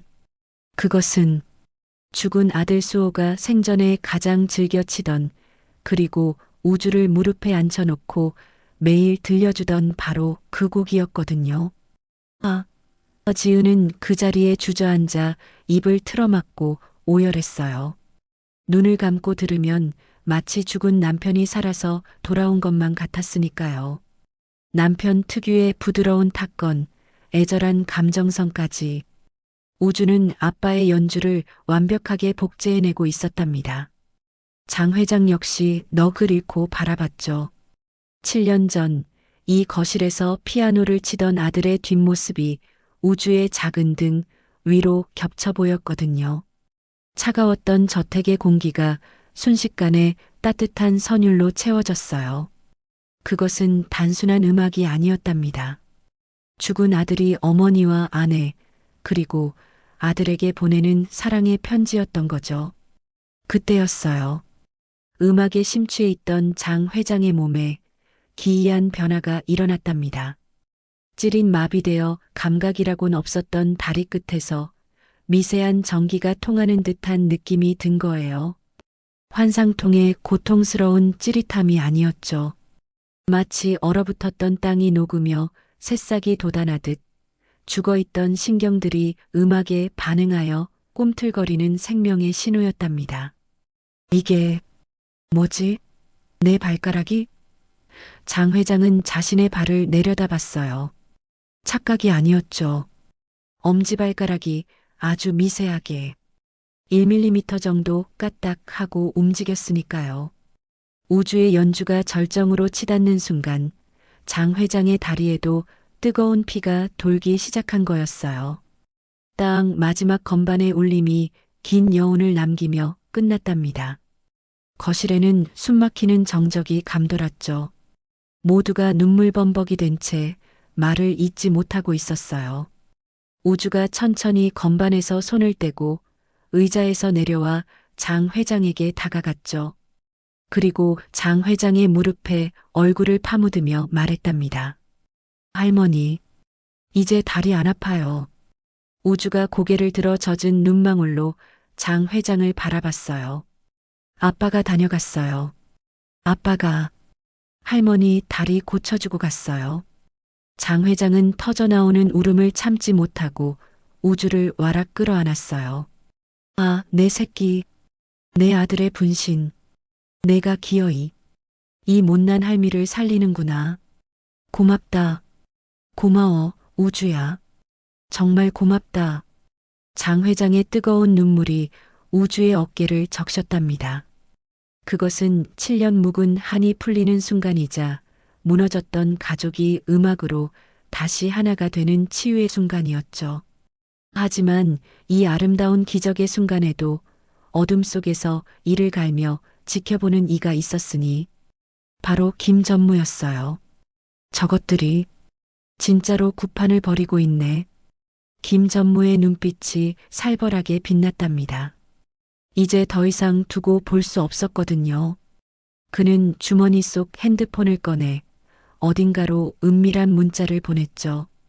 준비해. 오늘 밤이다. 그날 밤 저택의 평화는 무참히 깨졌어요. 쾅, 쾅, 쾅. 육중한 대문을 부서져라 두드리는 소리와 함께 검은 양복을 입은 건장한 사내들이 들이닥쳤거든요. 김 전무가 고용한 용역 깡패들이었죠. 김 실장이 가로막았지만 역부족이었어요. 깡패들은 거침없이 김 실장을 밀쳐내고 거실로 진입했죠. 그들의 손에는 강제 입원 동의서가 들려 있었답니다. 이모님 죄송합니다. 다 이모님을 위해서입니다. 김 전무가 비릿한 웃음을 흘리며 등장했죠. 그는 가증스럽게도 슬픈 표정을 짓고 있었지만 눈은 탐욕으로 번들거리고 있었어요. 이모님이 요즘 판단력이 흐려지셔서 이상한 사람들을 집에 들이고 재산까지 넘기려 하신다는 소문이 파다해서요. 요양병원 VIP실로 모시겠습니다. 뭐라고? 내 놈이 감히. 장 회장이 휠체어 손잡이를 꽉 움켜쥐며 노려보았지만 김 전무는 눈 하나 깜짝하지 않았죠. 애들은 어떡할까요? 깡패 두목이 턱짓으로 지은과 우주를 가리키며 물었어요. 치워버려. 냄새나는 쓰레기들은. 김 전무의 말이 떨어지기가 무섭게 깡패들이 지은과 우주에게 달려들었죠. 아, 이거나 놓으란 말이야. 지은이 비명을 지르며 발버둥 쳤지만 거구의 사내들에게 질질 끌려갔어요. 우주가 엄마를 구하려 달려들었지만 깡패 한 명이 발로 툭 차버리자 힘없이 나뒹굴었죠. 으앙, 엄마, 엄마. 우주의 울음소리가 거실을 가득 메웠어요. 집기들이 부서지고 유리창이 깨지는 소리. 그야말로 아비규환의 지옥도였답니다. 멈춰. 그만두지 못해. 장 회장이 휠체어에서 일어나려 안간힘을 썼지만 아직 다리에 힘이 완전히 돌아오지 않아 털썩 주저앉고 말았죠. 그 꼴을 본 김 전무가 혀를 찼어요. 쯧쯧. 거보세요. 혼자 걷지도 못하시면서 무슨 고집이십니까? 얼른 병원에 가셔야죠. 김 전무는 신호를 보냈고 깡패들이 장 회장의 휠체어를 에워싸고 강제로 끌고 가려 했어요. 회장님, 안 돼요. 회장님한테 손대지 마세요. 지은이 머리채를 잡힌 채로도 장 회장을 향해 손을 뻗으며 절규했죠. 하지만 힘없는 여자와 아이 그리고 노인이 감당하기엔 늑대들의 이빨이 너무나 날카로웠답니다. 그때였어요. 바닥에 쓰러져 있던 우주가 벌떡 일어났죠. 겁쟁이 울보였던 아이의 눈에 서슬 퍼런 도끼가 서려 있었거든요. 나쁜 아저씨. 우주는 작은 주먹을 꽉 쥐고 김 전무를 향해 성난 아기 사자처럼 돌진해 다리를 꽉 깨물어 버렸어요. 아, 이 미친 새끼가. 김 전무가 비명을 지르며 떼어내려 했지만 우주는 절대 놓지 않았죠. 우리 할머니 괴롭히지 마. 우리 엄마 때리지 마. 나쁜 놈들아. 처절한 외침에 화가 머리끝까지 난 김 전무가 손을 치켜들었죠. 이게 죽고 싶어 환장했나? 퍼? 둔탁한 소리와 함께 김 전무가 우주를 거칠게 밀쳤어요. 우주의 작은 몸이 붕 떠올랐다가 벽에 걸린 액자 모서리에 쿵 하고 부딪혔죠. 쨍그랑 소리와 함께 유리 파편이 쏟아져 내렸고 바닥에 쓰러진 우주의 이마에서 붉은 선혈이 주르륵 흘러내렸어요. 우주야. 지은의 비명이 터져 나왔죠. 그리고 그 순간 휠체어에 앉아 그 모든 것을 지켜보던 장 회장의 눈동자가 뒤집혔어요. 내 새끼의 피, 내 아들의 유일한 핏줄이 내 눈앞에서 피를 흘리며 쓰러진 거였으니까요. 우주의 이마에서 붉은 선혈이 뚝뚝 떨어져 바닥을 적셨어요. 지은은 머리채를 잡힌 채로 바닥을 기어 아이에게 다가가려 했지만 깡패들의 완력을 당해낼 수 없었죠. 우주야, 우주야, 눈 떠봐. 제발. 지은의 처절한 비명이 거실을 가득 메웠어요. 김 전무는 피를 흘리는 우주를 보며 더럽다는 듯 넥타이를 고쳐맸죠. 즉, 재수없게 피를 보고 난리야. 당장 치워버려. 휠체어에 앉아 그 모든 것을 지켜보던 장 회장의 시선이 바닥에 흥건하게 고인 우주의 붉은 피에 고정되었어요. 순간 장 회장의 세상이 멈췄죠. 내 새끼의 피, 내 아들 수호가 목숨과 맞바꿔 지켜낸 유일한 핏줄. 그 아이가 내 눈앞에서 짐승만도 못한 놈들에게 짓밟히고 있다. 으, 장 회장의 입에서 짐승의 으르렁거림 같은 신음이 새어나왔어요. 심장이 터질 듯이 요동쳤고 혈관을 타고 흐르는 피가 끓는 물처럼 뜨거워졌죠. 머릿속에서 하얀 섬광이 번쩍였답니다. 안 돼. 절대 안 돼. 4년 전 아들을 잃고 차갑게 식어버렸던 심장에 다시 불이 붙었어요. 그것은 늙은 노인의 무력감이 아니라 새끼를 잃을 위기에 처한 어미 짐승의 살기였죠. 내 새끼 건드리면 다 죽여버릴 거야. 장 회장의 눈동자가 뒤집히며 흰자가 드러났어요. 그 순간 뇌에서부터 척추를 타고 내려오는 강력한 전류가 마비되어 있던 하반신을 강타했죠. 의학적으로는 설명할 수 없는 오직 분노와 모성애만이 만들어낼 수 있는 기적의 스파크였답니다. 그 손, 당장 치워. 천둥 소리보다 더 크고 무서운 호통이 거실을 쩌렁하게 울렸어요. 깡패들도 김전무도 울부짖던 지은도 깜짝 놀라 동작을 멈췄죠. 모든 시선이 장 회장에게 쏠렸어요. 장 회장은 휠체어 팔걸이를 부서져라 움켜쥐고 있었죠. 손등에 파란 힘줄이 툭툭 붉어져 나왔고요. 으아! 장 회장이 기합을 내지르며 엉덩이를 들썩였어요. 그리고 믿을 수 없는 일이 벌어졌답니다. 드르륵. 휠체어가 뒤로 밀려나고 장 회장의 두 발이 땅을 디디며 곧게 펴졌어요. 4년 동안 꼼짝도 하지 않았던 그 다리가 바들바들 떨리면서도 거대한 고목나무처럼 우뚝 선 거죠. 헉! 회장님이 일어섰어? 김 전무의 입이 떡 벌어졌어요. 깡패들도 귀신을 본 듯 뒷걸음질 쳤죠. 장 회장은 지팡이도 없이 오로지 맨몸으로 서 있었답니다. 비록 다리는 후들거렸지만 그녀를 지탱하고 있는 건 뼈와 근육이 아니라 분노 그 자체였으니까요. 쿵! 장 회장이 한 발짝을 내디뎠어요. 대리석 바닥을 울리는 둔탁한 발소리. 쿵! 두 발짝. 장 회장은 휘청거리면서도 쓰러지지 않고 김 전무를 향해 뚜벅뚜벅 걸어갔죠. 그 모습은 마치 지옥에서 돌아온 염라대왕과도 같았어요. 김 전무는 사색이 되어 뒷걸음질 쳤답니다. 분명 의사들이 다시는 걷지 못한다고 했는데 눈앞에 장 회장은 성난 야수처럼 다가오고 있었으니까요. 이모님, 진정하세요. 제가 다 설명하겠습니다. 김 전무가 비굴하게 웃으며 손을 내저었지만 장 회장의 눈에는 살기가 등등했죠. 설명? 그 더러운 주둥이 닥치지 못해. 짝. 장 회장의 손바닥이 김 전무의 뺨을 후려갈겼어요. 어찌나 세게 때렸는지 김 전무의 고개가 획 돌아가고 입가에서 피가 터졌죠. 으악! 김 전무가 비명을 지르며 바닥에 나뒹굴었어요. 장 회장은 쓰러진 김 전무를 내려다보며 서슬 퍼런 목소리로 일갈했답니다. 내 놈이 감히 내 집에서 내 손주 피를 봐. 내 놈 목숨이 10개라도 되는 줄 아느냐. 내 손주. 장 회장의 입에서 처음으로 그 말이 터져나왔어요.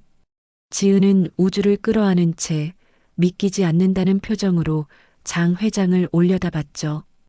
회장님, 방금 뭐라고? 하지만 장 회장은 대답 대신 멍하니 서 있는 깡패들을 향해 소리쳤어요. 뭐하고 있어? 당장 이놈들 끌어내지 않고 내 집에서 당장 꺼져. 그 압도적인 카리스마에 눌린 깡패들은 꽁무니를 빼고 도망치기 바빴죠. 장 회장은 거친 숨을 몰아쉬며 우주에게 다가갔어요. 그리고 털썩 무릎을 꿇고 피 흘리는 아이를 품에 안았답니다. 우주야, 내 새끼. 할미가 늦어서 미안해. 정말 미안해. 장 회장의 눈에서 뜨거운 눈물이 뚝뚝 떨어져 우주의 얼굴을 적셨어요. 그것은 단순한 눈물이 아니었죠. 어른 마녀의 심장을 녹이고 굳어버린 다리를 움직이게 한 위대한 사랑의 증거였답니다. 거실의 아수라장은 순식간에 제압됐어요. 때마침 요란한 사이렌 소리와 함께 신고를 받고 출동한 경찰들이 거실로 들이닥쳤기 때문입니다. 김 전무가 고용한 깡패들은 힘 한 번 써보지 못하고 줄줄이 수갑을 찼답니다. 이게 어떻게 된 거야? 이모님, 제가 설명할게요. 오해입니다. 김 전무는 바닥에 엎드려 비굴하게 빌었죠. 하지만 장 회장의 눈에는 일말의 자비도 없었답니다. 오해? 내 손주 피를 보고도 오해 소리가 나와? 장 회장은 지팡이로 김 전무의 손등을 내리쳤어요. 아! 김 전무가 비명을 질렀지만 장 회장은 멈추지 않았죠. 내 유산 뺏으려고 날 요양병원에 쳐넣으려던 거 내가 모를 줄 알았어? 내 놈이 꾸민 짓들, 증거는 차고 넘쳐. 장 회장이 김 실장에게 눈짓하자 김 실장이 녹음기를 틀었죠. 노인네 곧 갈 거야. 그때까지만 참아. 유산만 챙기면 싹 다 갈아엎어 버릴 테니까. 김 전무의 추악한 목소리가 거실에 울려 퍼졌어요. 끌고 가. 내 눈앞에서 치워버려. 그리고 변호사 불러서 전해. 합의는 없다고. 감옥에서 썩어 문드러질 때까지 내가 지켜볼 거라고. 장 회장의 서슬 퍼런 호통에 김 전무는 질질 끌려나가면서도 발악했죠.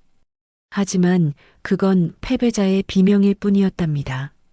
그렇게 저택을 뒤덮고 있던 탐욕의 그림자는 완전히 걷혔어요. 소란이 잦아들고 거실에는 다시 정적이 찾아왔죠. 지은은 피 흘리는 우주를 품에 안고 멍하니 앉아 있었어요. 너무 큰 충격에 몸이 굳어버린 듯 했거든요. 장 회장은 거친 숨을 몰아쉬며 지은에게 다가갔어요. 그리고 털썩 지팡이를 던져버리고 맨바닥에 무릎을 꿇었답니다. 회장님? 지은이 놀라서 뒷걸음질 쳤지만 장 회장은 고개를 들지 못했죠. 바들바들 떨리는 어깨, 헝클어진 백발. 천하를 호령하던 회장이 아니라 죄지은 늙은이의 모습이었으니까요. 지은아. 장 회장의 입에서 지은의 이름이 흘러나왔죠. 그 목소리가 어찌나 애절하고 떨리던지 지은의 심장이 쿵 내려앉았어요.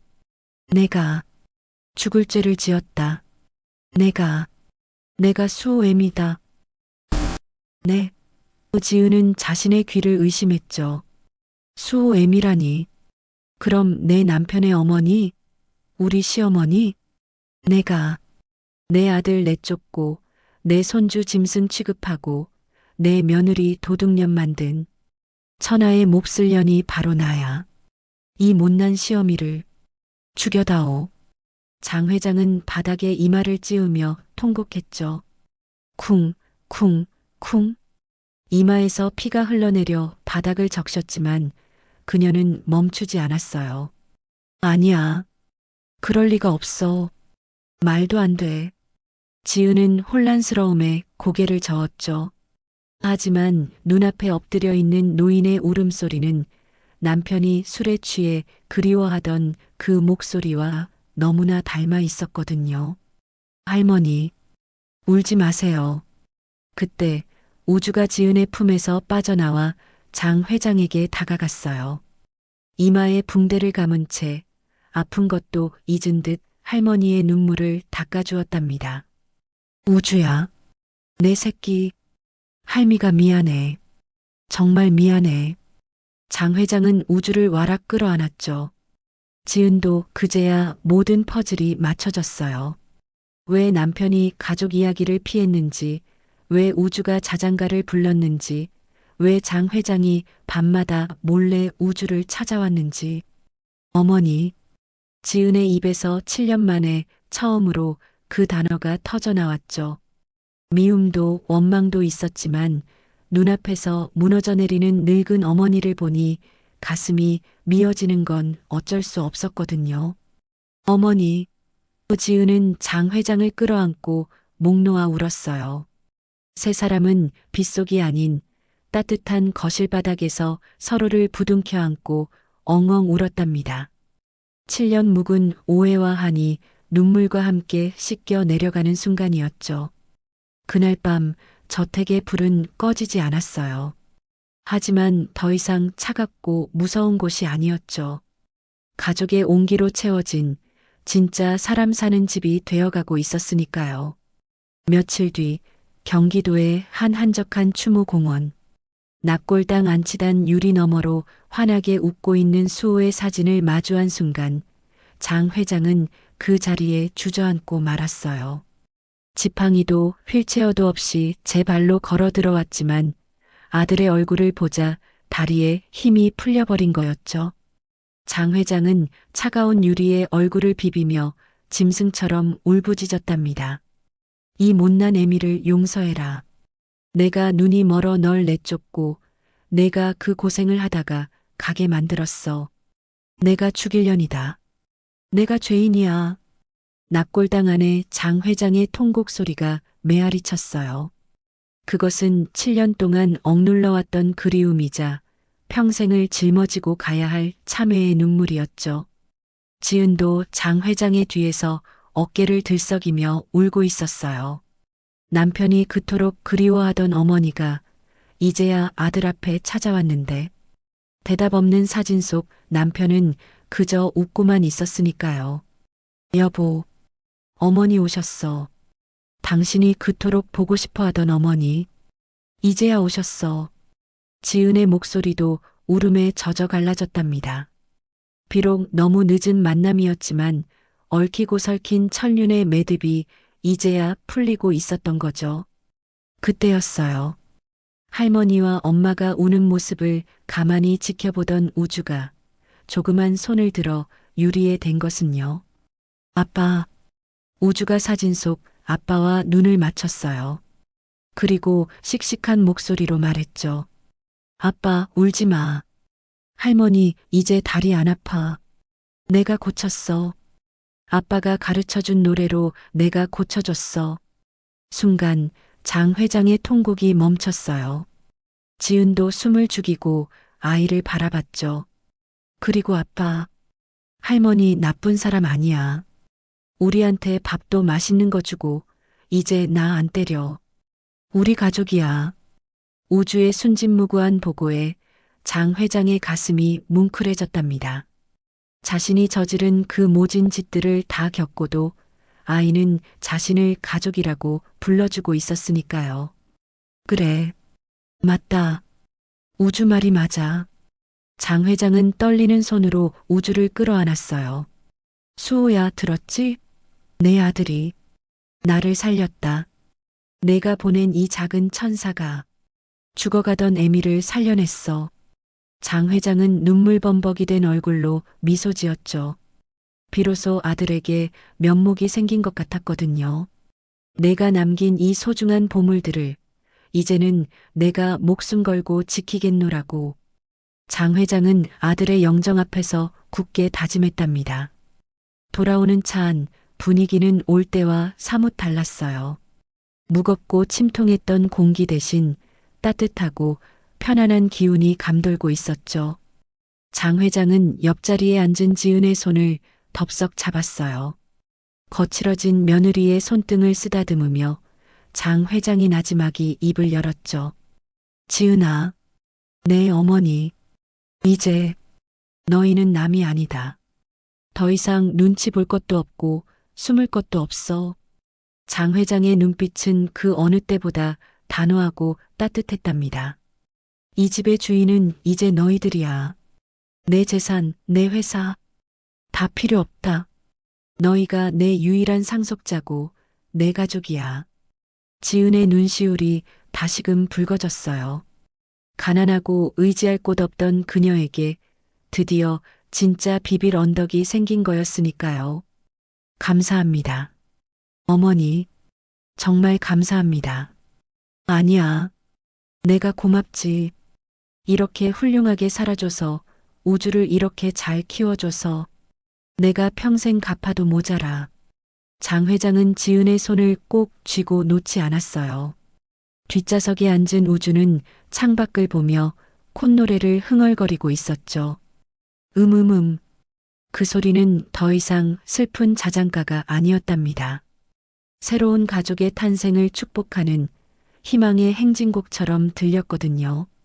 어느덧 시간은 흘러 1년이라는 세월이 지났어요. 살을 애는 칼바람이 불던 평창동 언덕에도 따스한 봄이 찾아왔지요. 하지만 가장 놀라운 변화는 계절이 아니었답니다. 바로 귀신 나오는 집이라 불리던 장 회장의 저택이었죠. 굳게 닫혀있던 철문은 활짝 열려 있었고 잡초만 무성하던 정원에는 알록달록한 꽃들이 만발의 향긋한 꽃내음을 풍기고 있었거든요. 거실에서 들려오는 웃음소리가 담장을 넘어 골목까지 울려 퍼졌어요. 거실 한복판, 그랜드 피아노 앞에 앉은 8살 우주는 턱시도를 멋지게 차려입고 있었죠. 고사리 같은 손가락이 건반 위를 날아다닐 때마다 쇼팽의 강아지 왈츠가 경쾌하게 터져 나왔지요. 그 곁에는 지은이 흐뭇한 미소로 과일을 깎고 있었고 놀랍게도 장 회장은 휠체어가 아닌 소파에 편안하게 앉아 박수를 치고 있었답니다. 지팡이 없이도 거실을 걸어 다닐 수 있을 만큼 건강을 회복한 거였죠. 우리 손주, 천재다 천재. 수호보다 낫네. 장 회장의 얼굴에는 어른 마녀의 도끼는 온데간데 없고 손주 바보가 된 인자한 할머니의 미소만이 가득했지요. 우주는 이제 동네에서 소문난 피아노 영재가 되었어요. 자폐 성향은 여전했지만 피아노를 통해 세상과 소통하는 법을 배웠고 무엇보다 가족의 사랑 속에서 더 이상 귀를 막거나 비명을 지르지 않게 되었답니다. 엄마, 할머니, 나 잘했어? 그럼, 최고야, 우리 아들. 지은이 우주를 안아주고 장 회장이 우주의 머리를 쓰다듬는 풍경. 1년 전만 해도 상상조차 할 수 없었던 완벽하고 따뜻한 가족의 모습이었답니다. 그날 오후 뉴스에서는 장 회장의 이름이 대서특필됐어요. 장순덕 회장, 사재 500억 출연하여 수호재활센터 설립. 그것은 장 회장의 오랜 수건이자 마지막 속죄였죠. 죽은 아들 수호의 이름을 딴 이 병원은 돈이 없어 치료받지 못하는 가난한 환자들을 위해 전액 무료로 운영되는 곳이었지요. 개원식 날 장 회장은 단상에 올라 떨리는 목소리로 말했어요. 저는 돈밖에 모르는 사채놀이 장사꾼이었습니다. 돈 때문에 제 자식을 잃었고 돈 때문에 눈이 멀어 진짜 소중한 것을 보지 못했습니다. 장 회장의 시선이 객석에 앉아있는 지은과 우주에게 머물렀죠. 하지만 늦게나마 깨달았습니다. 사람을 살리는 건 돈이나 의술이 아니라 서로를 보듬어주는 따뜻한 마음이라는 것을요. 제 아들이 못다 이룬 꿈, 이제 제가 이 아이들과 함께 이루어 나가겠습니다. 우레와 같은 박수가 쏟아졌어요. 지은은 눈물을 훔치며 장 회장을 바라보았죠. 아들의 죽음을 헛되이 하지 않으려는 시어머니의 결심이 얼마나 숭고한지 알기에 가슴이 벅차올랐거든요. 우주도 옆에서 작은 손바닥이 빨개지도록 박수를 쳤지요.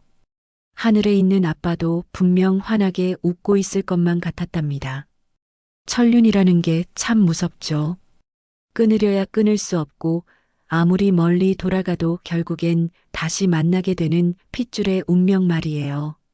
장 회장이 그토록 모진 말을 내뱉고 쫓아내려 했어도 우주의 자장가 한 소절에 모든 빗장이 풀려버린 것처럼요. 지금 이 순간에도 어딘가에서는 오해와 미움으로 등을 돌린 가족들이 있을지 몰라요. 하지만 기억해 주세요. 얼어붙은 땅에서도 봄이 오면 기어이 꽃이 피어나듯 사랑과 진심은 언젠가 반드시 통한다는 사실을요. 오늘 이야기가 마음에 드셨다면 다른 영상도 시청해 주세요. 좋아요와 구독, 알람 설정 또한 감사드립니다. 또 이야기를 보시고 마음에 남은 장면이 있으셨다면 댓글로 나눠주세요. 선생님의 한마디가 또 다른 분께 깊은 울림이 될 수 있습니다. 채널 달달달 인생여행을 시청해 주셔서 늘 감사합니다. 건강이 최고예요. 하루 한번 운동 잊지 마세요.